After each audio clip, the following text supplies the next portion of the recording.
Hello y'all, set to achieve. Welcome to yet another video, and today the title of today's video is The Saga Continues. Okay, and this is related to narcissistic abuse. You know, a lot of my content is based on that because I've suffered through this with family, still suffering through it, and I separated from my ex about a year and almost 10 months ago.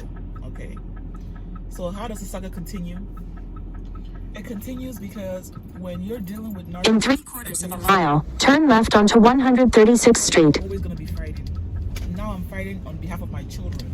Okay. So what happened was yesterday there was a so there's an organization that my father founded, okay, where, you know, people of our it's like an African group, you know, of you know, different countries or whatever, coming together to celebrate, you know, and just be together, unite, and, you know, do things for the community and whatnot. Okay, and he founded this about 1995. Okay, here we are now, 2024. My oldest is about to be an adult. She's 17. She's gonna be 18 next month, January. And so, anyway, they had a Christmas party yesterday, and I guess we were invited and stuff, but none of us actually wanted to go except my youngest. So,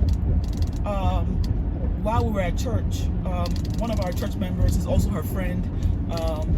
She asked him if he could come because she didn't want to be alone. I didn't want to come.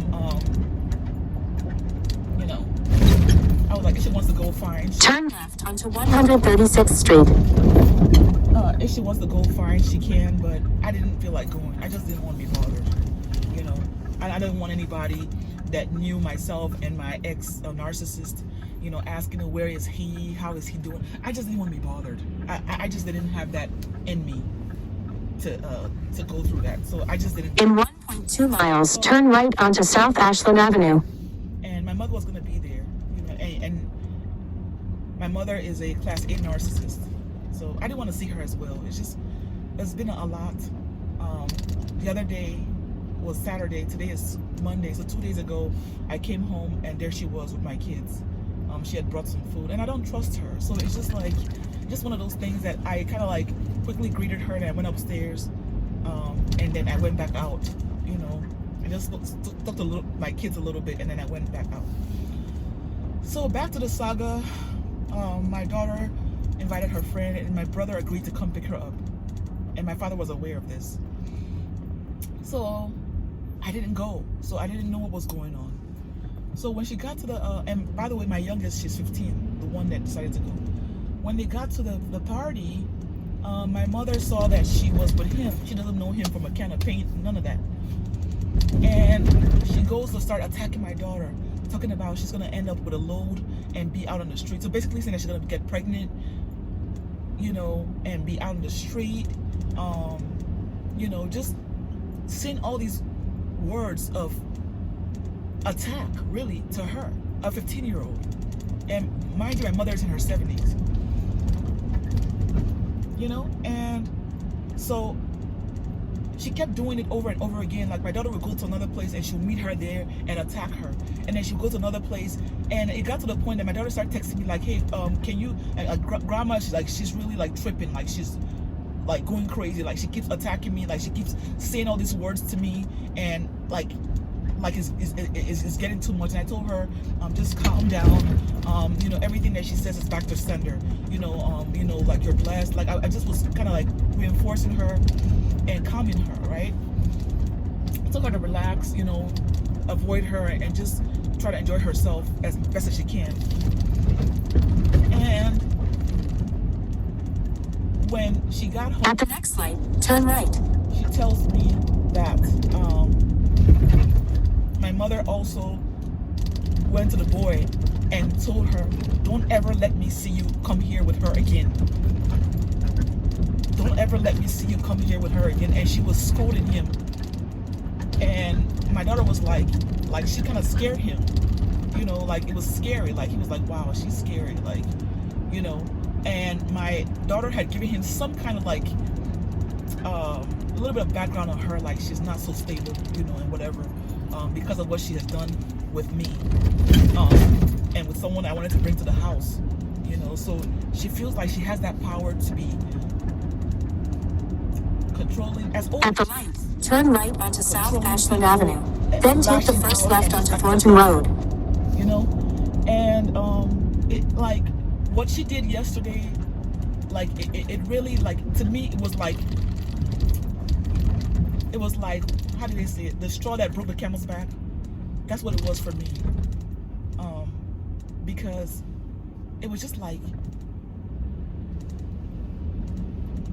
how long do we have to keep going on and going through this? For how long? In half a mile, keep left onto Vincent's Road. For how long do we have to keep going through this? Guys, by the way, I'm doing a delivery, so if you're hearing a GPS, I'm just using the GPS to get back home from where I dropped off my goods. I'm doing a roadie pickup. But I digress. And so this was like basically like enough is enough. I'm tired of this. So I woke up at 3 in the morning, and I just like was restless, you know, and I was really upset. And when my daughter came home, she was like, I was like, you know what? If you have to block her, block her. There was like some kind of assignment that she had assigned to the children, you know, to do for like essays and everything. And by the way, she excluded my son from the assignment, saying that she wants him to focus on his studies during the holiday. Keep left onto Vincent's Road. So she's playing division. She's doing all kind of games, you know. And this is someone that used to be a school teacher that ended up being a nurse. That's to tell you that just because you're a school teacher or you're someone that's working in 3/4 of a mile, doesn't turn mean left that you're onto East someone that 147th Street. Doesn't mean that you're someone that is equipped to do that, to work with them. Because my mother is completely unfit to even be around children. Okay, she's toxic. She's completely unfit. She's emotionally damaging, abusive, the whole bit. Because who says such things to a child? At the next light, turn left. So, like, it really weakened me, but at the same time, it just made me realize that this woman is just a demon that she's not gonna change, you know. So I wrote a really long message. It was almost like a chapter. I typed up the message and I sent it to the family chat. She's blocked, so she's not gonna get it unless maybe they copy it and paste it to her. I sent it to my brothers, both my brothers, and to my dad. Okay. My brother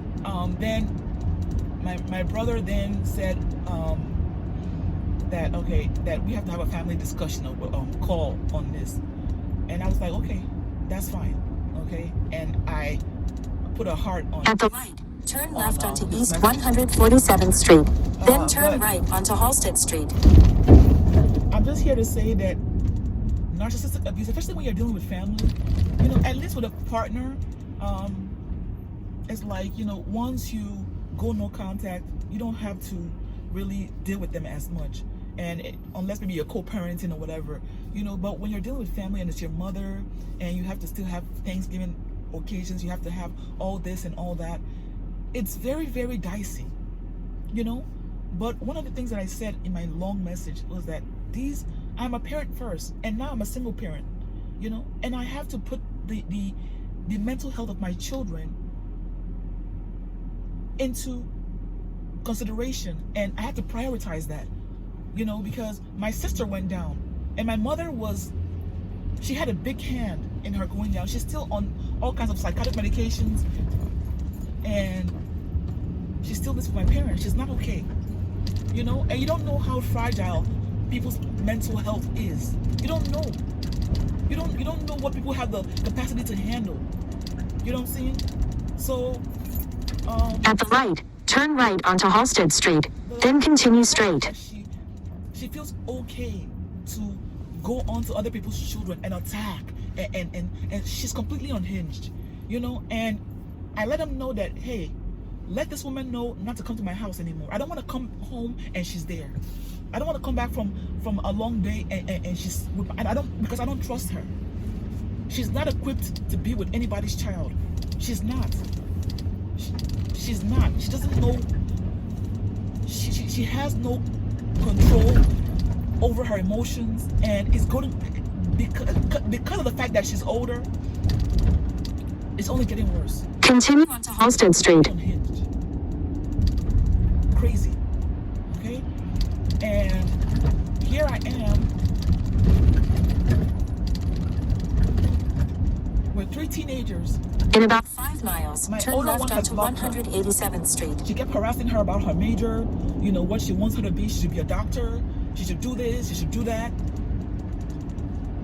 And my daughter's like, I don't want to be a doctor, you know. And she kept trying to infringe herself until it was like, nah, you know, you have to go, you know. So she had to block her.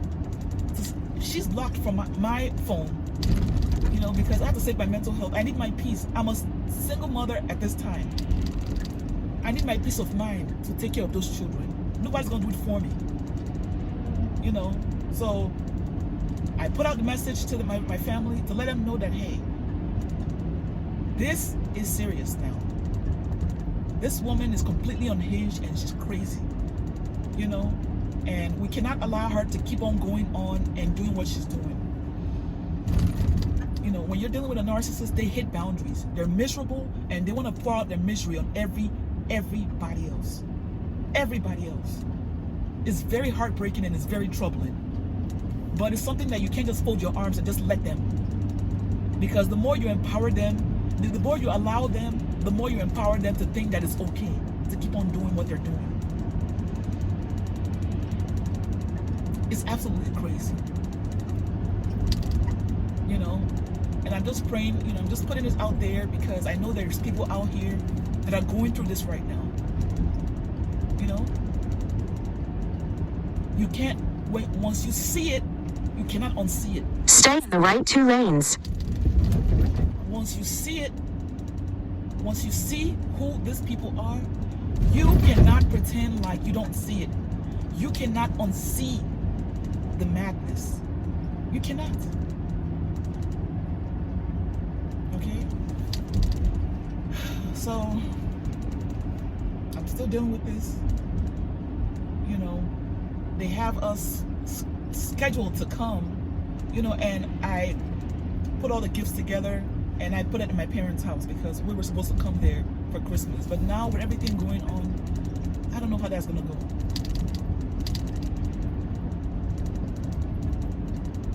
I don't know how anything's gonna go. You know, but I've just come to my it's like I've come to the end of the road when it comes to my mother. And I'm not gonna take the abuse anymore. And I'm not gonna let her destroy the life of my children. You know, I'm not gonna let her, because these people are at a very critical age. You know, they're dealing with so much right now. You know, and this is not the time to have someone that is completely insensitive and just completely out of whack. You know, just come in and just do whatever. So I have to protect my children, you know. It's hard when you have to do that with your own parent, but it is what it is. When your parent is a narcissist,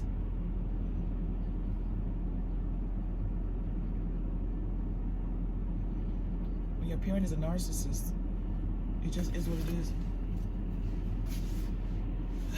It just is what it is.